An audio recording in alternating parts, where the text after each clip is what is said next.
सोलापूर शहराजवळ असलेल्या अक्कलकोट येथून एक धक्कादायक आणि दुर्दैवी अशी माहिती समोर येत आहे।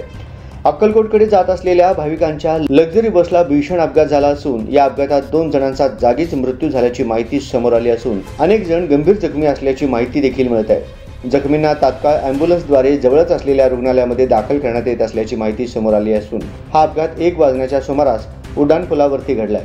मिळालेल्या माहितीनुसार एका बलकरणी रॉंग साईडला येत असलेल्या लक्झरी बसला कट मारल्याची माहिती समोर आली आहे। त्यामुळे लक्झरी बसने आपले स्टेअरिंग फिरवता क्षणी समोर उभ्या असलेल्या एका ट्रकला पाठीमागून बसने धडक दिल्याने हा अपघात घडल्याचे समोर येत आहे। प्राथमिक माहितीनुसार या अपघातात 2 जणांचा मृत्यू झाला असून मोठ्या प्रमाणात बचाव कार्य सुरू असल्याची माहिती देखील समोर आली आहे।